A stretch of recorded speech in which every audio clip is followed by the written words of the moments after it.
50,000 के बजट में हम कौन से देशों में ट्रैवल कर सकते हैं?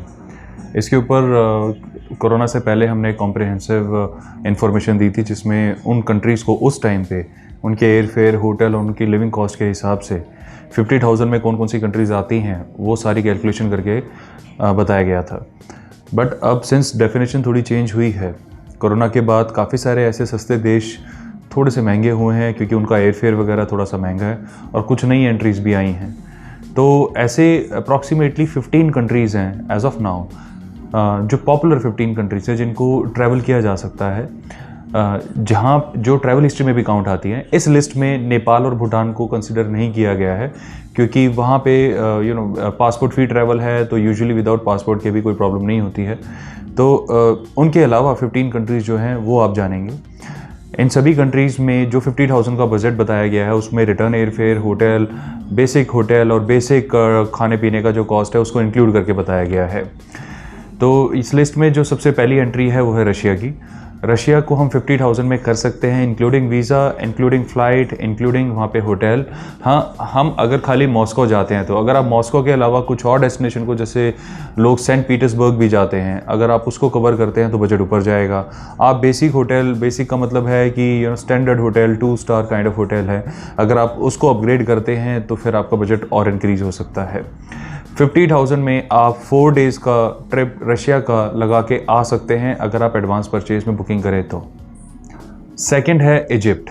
जी हाँ, इजिप्ट में भी आप जो है 50,000 में ट्रैवल कर सकते हैं। इजिप्ट भी आपको रशिया की तरह स्टिकर वीज़ा भी देता है, और एडवांस अगर आप बुकिंग करते हैं तो 50,000 के अंडर आपको फ़्लाइट, होटल और वहाँ का बेसिक ट्रांसपोर्टेशन ये सब मिल जाएगा। इजिप्ट एक सस्ता देश है, यानी वहाँ पे बहुत सारे ज़्यादा महंगाई नहीं है। आपको थोड़ा सा ध्यान से वहाँ पे ट्रैवल करना चाहिए जब भी आप करें, क्योंकि वहाँ पे काफ़ी सारी ऐसी लोकेशंस हैं जहाँ पे अगर आप होटल ऑनलाइन चेक करेंगे तो आपको बहुत अच्छा दिखाई देगा, लेकिन इन पर्सन वहाँ पे पहुँचेंगे तो आपको सरप्राइजेस मिलेंगे। तो इसलिए आप अपना होमवर्क अच्छे से करके जाएं। इजिप्ट पिरामिड्स के लिए बहुत फेमस है, और इजिप्टोलॉजी तो अलग से एक सब्जेक्ट है जो सिर्फ इजिप्ट और उनकी एंशिएंट हिस्ट्री के ऊपर बेस्ड है। तो इजिप्ट भी एक बहुत ही अच्छी ट्रैवल डेस्टिनेशन है। One of the ancient wonder वहाँ पे जो पिरामिड्स हैं वो अवेलेबल है, तो डेफिनेटली, और ये काफ़ी अचीवेबल भी है। 50,000 इंडियन करेंसी में ये हो सकता है। नेक्स्ट है टूनीशिया।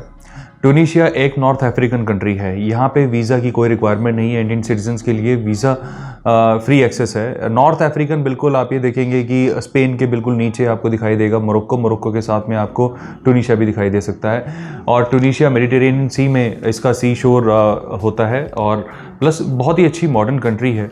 आपको टूनीशिया में काफ़ी चेंज दिखाई देगा एक rest of the African countries और उनके कल्चर में, और थोड़ा सा टूनीशिया में कल्चर तो ऑलमोस्ट सेम है, बट वहाँ पे लोग जो आपको दिखाई देंगे वो थोड़े से ज़्यादा मॉडर्न और थोड़ा सा ज़्यादा, जैसे कि वहाँ पे एडवांस कल्चर है, आपको ऐसा देखने को मिलेगा। और वहाँ पे एडवांस परचेज में आप अगर करेंगे तो आपका होटल, फ्लाइट आराम से 50,000 के अंडर हो सकता है, जिसमें आप वहाँ पे बेसिक ट्रांसपोर्टेशन, खाने पीने को भी इंक्लूड कर सकते हैं।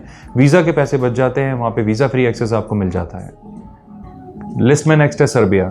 सर्बिया भी 50,000 के बजट में किया जा सकता है, बट सर्बिया की प्रॉब्लम है कि वहाँ पे इमिग्रेशन थोड़ा सा टफ है, इंडिया से डिपार्चर थोड़े से टफ है। अगर उस पॉइंट को थोड़ा सा हम साइड में रखें, अभी सिर्फ बजट की बात करें, तो सर्बिया में एडवांस परचेज में आप वहाँ पे 3 नाइट का होटल बेलग्रेड में प्लस रिटर्न फ्लाइट आराम से 50,000 में कर सकते हैं। वीज़ा फ्री इंडियन सिटीजन के लिए वहाँ पे एक्सेस है, और इमिग्रेशन थोड़ा सा आपको टफ दिखाई देगा वहाँ पे, इसी वजह से क्योंकि वहाँ पे डिफ़ॉल्टर्स काफ़ी हुए हैं जो इंडिया से गए हैं, जिन्होंने डिफ़ॉल्ट भी किया है वीज़ा पॉलिसी को। दैट्स वाई वहाँ पे थोड़ा सा इमिग्रेशन आपको टफ भी मिल सकता है। अदरवाइज सर्बिया एक बहुत ही वंडरफुल यूरोपियन कंट्री है। लिस्ट में नेक्स्ट है फिलीपींस। फिलीपींस एक साउथ ईस्ट एशियन कंट्री है, और फिलीपींस आपको जैसे रशिया, इजिप्ट इनकी तरह एक टूरिस्ट वीज़ा देता है, एक स्टिकर वीज़ा भी ऑफर करता है। फिलीपींस बहुत सारे आइलैंड्स उसमें आपको दिखेंगे कि एक ही देश, सिर्फ एक मेनलैंड नहीं है, छोटे छोटे बहुत सारे आइलैंड्स हैं वहाँ पे, और बहुत ही पॉपुलर है इंडिया के अंदर, क्योंकि काफ़ी सारे फिलिपिनोज जो मिडिल ईस्ट में काम करते हैं, उनके नेटवर्क बनते हैं जो इंडियंस मिडिल ईस्ट में काम करते हैं, ये और आपस में एक दूसरे को ये लोग विजिट करते हैं। तो इंडियन ट्रैवलर्स का फिलीपींस में एक लार्ज अमाउंट है जो हर साल जाता है, और सिमिलरली फिलिपिनोज भी इंडिया में बहुत लार्ज अमाउंट में आते हैं ट्रैवल करने के लिए। ये सारा इसी वजह से है क्योंकि कल्चरल वैल्यूज़ जो हैं वो बेशक डिफरेंट हो, लेकिन काफ़ी चीज़ें हमारी फिलीपींस में सेम भी हैं। जैसे दोनों इंडियंस भी फिलिपिनोज भी, ये इमिग्रेंट्स दूसरी कंट्रीज़ में काम करते हैं, दोनों ही हार्ड वर्किंग है और दोनों ही इंग्लिश में अच्छे हैं। यानी इंग्लिश इंडिया में भी कॉमन है और फिलीपींस में भी कॉमन है, तो इस चीज़ का आपको देखने को मिलेगा कि हाँ भी एक सिमिलैरिटी भी है। और एडवांस परचेज में अगर किया जाए तो फिलीपींस के फेयर भी काफ़ी सस्ते मिल सकते हैं, होटल काफ़ी सस्ते मिल सकते हैं और उसको आराम से 50,000 के अंडर किया जा सकता है। और फिलीपींस आपको स्टिकर वीज़ा भी देता है, यानी टूरिस्ट वीज़ा जो स्टिकर वीज़ा होता है। तो स्टिकर वीज़ा की, जैसे आप मेरे मुंह से बार बार सुन रहे हैं तो आप सोच रहे होंगे मैं बार बार स्टिकर वीज़ा क्यों कहे जा रहा हूँ। एक्चुअली स्टिकर वीज़ा की थोड़ी सी मुझे ऐसा लगता है कि रेलेवेंस, हालांकि although it doesn't count and relevance में कोई फ़र्क नहीं है, लेकिन पासपोर्ट में जब स्टिकर लगा होता है तो मुझे ऐसा लगता है थोड़ा सा ज़्यादा बेटर है। इसलिए मैं आपको बार बार स्टिकर वीज़ा कहे जा रहा हूँ, क्योंकि काफ़ी सारी कंट्रीज़ है जो वीज़ा फ्री एक्सेस भी देती हैं या ई वीज़ा भी देती हैं या फिर वीज़ा ऑन अराइवल की स्टैम्प या स्टिकर लगा के देती हैं। तो फिलीपींस के लिए आपको एडवांस में वीज़ा लेना होगा। लिस्ट में नेक्स्ट है मलेशिया। मलेशिया का कोई खास इंट्रोडक्शन की जरूरत नहीं है, काफ़ी इंडियंस वहाँ पे हर साल ट्रैवल करते हैं, ह्यूज, और one of the top most tourist arrival जो मलेशिया में होते हैं उसमें इंडियंस हमेशा लिस्ट में रहते ही रहते हैं। हमारे जो साउथ ईस्ट एशिया के जितने भी पैकेजेस होते हैं, जो थाईलैंड के हों या सिंगापुर में हो, उसमें मलेशिया कहीं ना कहीं आपको मिलेगा ही मिलेगा कि वहाँ पे उस लिस्ट में होगा ही होगा। तो मलेशिया में भी आपको एयरफेयर बड़े आसानी से मिल जाते हैं, आपको ई वीज़ा लेना होता है जो बहुत आसानी से आ जाता है, होटल्स वगैरह भी वहाँ पे कुछ खास एक्सपेंसिव नहीं है। तो ईजिली 50,000 के बजट में आप 4 to 5 डेज़ का मलेशिया का टूर कर सकते हैं। नेक्स्ट है इंडोनेशिया। इंडोनेशिया भी ओपन हो चुका है। Indonesia visa on arrival services Indians को देता है, यानी आपको वीज़ा की कोई जरूरत नहीं, आप सिर्फ अपना पासपोर्ट लेकर जाएं और इंडोनेशिया में ट्रैवल कर सकते हैं। अपॉन अराइवल आप वहाँ पे वीज़ा ले सकते हैं। इंडोनेशिया के भी काफ़ी सारे हॉटस्पॉट हैं जहाँ पर इंडियंस ट्रैवल करते हैं, लेकिन उनमें सबसे ज़्यादा जो फेमस है वो बाली है। बाली के लिए भी आपको 50,000 के बजट में होटल और फ्लाइट दोनों आराम से मिल सकती हैं अगर आप थोड़ा सा एडवांस परचेज़ कराएं। बाली के अलावा भी और भी काफ़ी अच्छी हैं, जैसे सुमात्रा वगैरह में भी काफ़ी लोग जाने लगे हैं, जावा वगैरह में भी लोग जाने लगे हैं। तो ये डिपेंड करता है कि आपने अपनी आइडनरी कैसे बनाई है। काफ़ी सारे लोग जो है उसे सिंगापुर के साथ भी क्लब कर देते हैं, सिंगापुर के साथ भी इंडोनेशिया को क्लब किया जा सकता है। अगर आप इंडोनेशिया अकेले जाते हैं तब तो वो ऑफ कोर्स ओपन हो ही चुका है। तो 50,000 के बजट में 4 to 5 डेज़ का स्टे आप इंडोनेशिया में कर सकते हैं। अगर आप बाली करते हैं तो भी एडवांस परचेज में आप 50,000 में होटल प्लस फ्लाइट दोनों कर सकते हैं। लिस्ट में नंबर 8 पे है UAE यानी यूनाइटेड अरब एमिरेट्स। अब वहाँ पे सबसे ज़्यादा फेमस दुबई है। दुबई के साथ आप चाहे अबू धाबी क्लब कर सकते हैं, शारजा क्लब कर सकते हैं। यूजुअली दुबई का ट्रिप तो 50,000 भी नहीं, उससे भी बहुत कम में हो जाता है। अगर आप फ्लाइट वगैरह लेते हैं तो 50,000 में तो बल्कि आप दुबई के साथ अबू धाबी भी क्लब कर सकते हैं। आप 3 दिन दुबई में 2 दिन अबू धाबी में भी दे सकते हैं। थोड़ा सा एडवांस में कराएंगे तो 3 दिन दुबई, 2 दिन अबू धाबी और 2 दिन शारजा, सारा कुछ मिला के 50,000 में किया जा सकता है अगर आप एडवांस परचेज करते हैं तो। अदरवाइज आप दुबई का ट्रिप 50 छोड़िए, आराम से 30, 35 या 40 मैक्सिमम में इजीली कर सकते हैं। लिस्ट में नेक्स्ट है तंजानिया। तंजानिया इंडिया में सिर्फ एक ही रीज़न से फेमस है, क्योंकि वहाँ पे वाइल्ड लाइफ सफारीज़ होती हैं। तंजानिया में ह्यूज सफारीज़ होती हैं। आपने डिस्कवरी चैनल में देखे होंगे, नेशनल ज्योग्राफिक में देखे होंगे, वो दिखाते हैं शेरों की फैमिली होती है, उनके ऊपर फिल्म दिखाते हैं कैसे वो हंटिंग करते हैं, बड़े बड़े घास के मैदान होते हैं। ज़्यादातर वो सारी शूटिंग जो होती है तंजानिया में हो रही होती है। तंजानिया के एयरफेयर्स वगैरह अगर आप एडवांस परचेज में कराएं बहुत ही रीज़नेबल प्राइस में मिल जाते हैं। होटल्स वगैरह वहाँ पे काफ़ी सस्ते हैं, आपको काफ़ी अच्छे से वहाँ पे रहना खाना पीना ईजिली बहुत कम पैसों में हो सकता है। यानी वहाँ पर भी अगर आप 4 to 5 डेज़ का ट्रिप एडवांस परचेज में बुक कराएं तो लेस देन 50,000 में हो सकता है। लिस्ट में नेक्स्ट है कंबोडिया। कंबोडिया जो है वो एक साउथ ईस्ट एशियन कंट्री है। अगर आप मैप में देखेंगे थाईलैंड के साथ में आपको कंबोडिया दिख जाएगा। थोड़ा सा अगर आप वियतनाम की तरफ देखेंगे तो कंबोडिया, लाओस, वियतनाम ये सारे आसपास ही हैं, आपको दिखाई दे जाएंगे। और थाईलैंड से तो आपको बस भी जाती है। अगर आप थाईलैंड में जाते हैं तो कंबोडिया क्लब करना चाहते हैं आप कर सकते हैं। अदरवाइज़ कंबोडिया अकेले भी अगर आप जाते हैं तो आराम से 50,000 में किया जा सकता है। अच्छी बात यह है कि कंबोडिया आपको वीज़ा ऑन अराइवल में भी स्टिकर दे देता है, यानी कुछ ही ऐसे देश हैं जो वीज़ा ऑन अराइवल में स्टिकर देते हैं, उनमें से एक कंबोडिया है। तो कंबोडिया में भी आप मान के चलें 4-5 डेज़ का ट्रिप आपका एयर फेयर, होटल और हल्का फुल्का ट्रांसपोर्टेशन साइट सीइंग के साथ 50,000 में आराम से किया जा सकता है। लिस्ट में नेक्स्ट है श्रीलंका। श्रीलंका इंडिया से काफ़ी कल्चरली लिंक्ड है, उसको कोई खास इंट्रोडक्शन की कोई ज़रूरत नहीं है और श्रीलंका भी काफ़ी रीजनेबली प्राइस हो चुका है। श्रीलंका ने बहुत ही टफ टाइम झेला है, झेल भी रहे हैं, लेकिन बहुत ही टफ टाइम झेला था। अगर आपने कुछ टाइम पहले न्यूज़ में भी सुना हो वहाँ पे कितना डिफ़ॉल्ट हो गया था पेमेंट का, उनके पास यहाँ तक कि खाने पीने की प्रॉब्लम भी आ गई थी उस देश में। तो श्रीलंका जो है इस वक्त उस क्राइसिस से उभर रहा है और वहाँ के लोग जो हैं they are very sensible, very educated. आपको बिल्कुल ऐसा नहीं लगेगा कि वहाँ पे किसी का भी वेलकम हो रहा है, कोई क्राइम रेट है, कुछ भी नहीं है।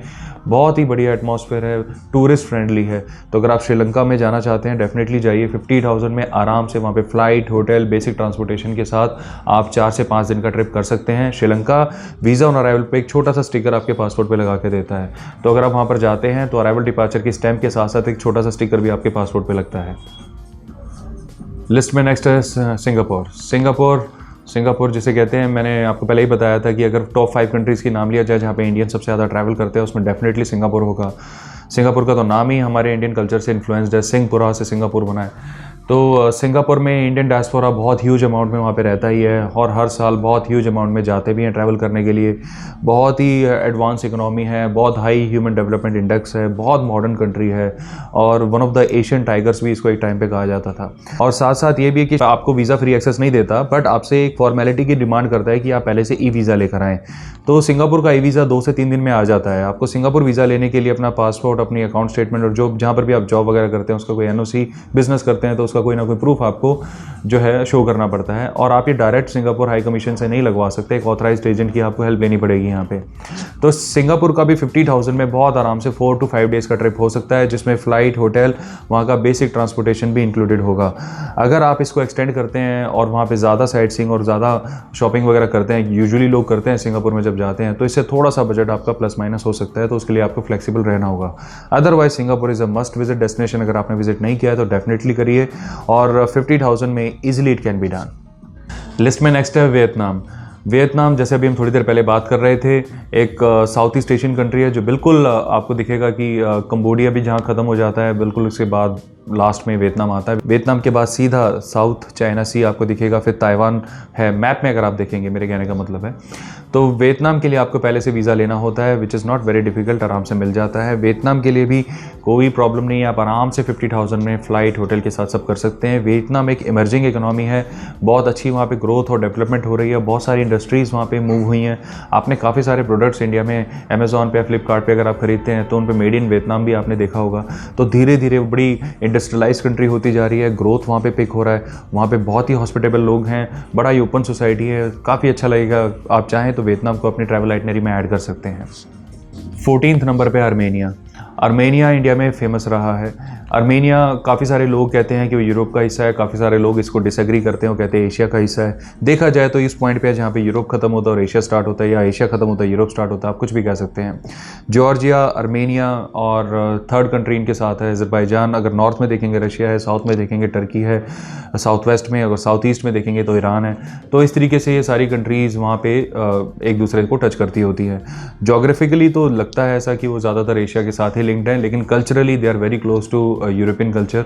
और आर्मेनिया भी एक जो है मिडिल इनकम कंट्री है। वहाँ पे कोई भी ऐसा कोई डिफ़ॉल्ट करने की सोचता भी है तो उसका वो अटैम्प्ट वहाँ फेल हो जाता है, बिकॉज वहाँ पे अगर वो चला भी जाता है तो उसको वापस आना ही पड़ता है, क्योंकि एम्प्लॉयमेंट अपॉर्चुनिटीज़ इतनी नहीं है वहाँ पे। बट एक बहुत ही सुंदर अगर नेचुरल ब्यूटी की बात करें तो Armenia is a very beautiful country, आपको ज़रूर जाना चाहिए वहाँ पे। आर्मेनिया में ईजिली 50,000 में आप 4 to 5 डेज़ का ट्रिप कर सकते हैं, फ़्लाइट, होटल और बेसिक ट्रांसपोर्टेशन के साथ। आर्मेनिया के लिए आपको ई वीज़ा पहले से लेना पड़ सकता है, जो कि आजकल इतना आसान नहीं है। पहले आर्मेनिया का वीज़ा बहुत आसान था, लेकिन आजकल आसान नहीं है। उसके देयर आर मल्टीपल सिनेरियोज। पहली बात तो कोविड की वजह से, दूसरा है आर्मेनिया और जो उनका पड़ोसी देश है अज़रबैजान, इनके बीच में थोड़े टाइम तक वॉर चला था, जो अब काफ़ी हद तक न्यूट्रलाइज हो चुका है, बट स्टिल उसके इम्पैक्ट अभी भी हैं। तो अगर आप आर्मेनिया में जाना चाह रहे हैं तो it's absolutely safe right now. आप ऐसा ना सोचें अभी सेफ़ नहीं है, बिल्कुल सेफ़ है। आप अपनी रिसर्च करना चाहते हैं बिल्कुल रिसर्च करिए, और 50,000 में आप आर्मेनिया में आराम से होटल, फ्लाइट और बेसिक ट्रांसपोर्टेशन के साथ 4-5 डेज़ का ट्रिप एडवांस परचेज के साथ आराम से कर सकते हैं। And last but not the least is Thailand. Number 15 पे इसे जानबूझ के रखा गया है। थाईलैंड जो है वो वीज़ा ऑन अराइवल भी देता है, एडवांस में वीज़ा लेना चाहे वो भी देता है। थाईलैंड को तो इंडियंस अपना सेकंड कंट्री मानते हैं। जब भी किसी से आप पूछेंगे भाई आप इंटरनेशनल ट्रैवल कर रहे हैं तो पहली कहाँ जाने की सोच रहे हैं, तो उनके मुंह पे बाय डिफ़ॉल्ट थाईलैंड आएगा। और थाईलैंड में आप ज़्यादा महंगाई भी नहीं है, काफ़ी एडवांस इकनॉमी हो चुका है।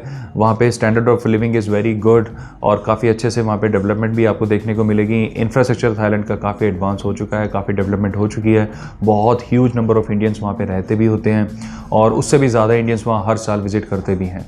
थाईलैंड का ट्रिप आराम से 50,000 में बल्कि इससे भी आप मान के चले, लोग तो इसे 30,000 में भी कर देते हैं। आप आराम से वहाँ पे अगर 4-5 डेज़ का ट्रिप करते हैं एडवांस परचेज़ के साथ तो 30,000 में भी कम में कर सकते हैं।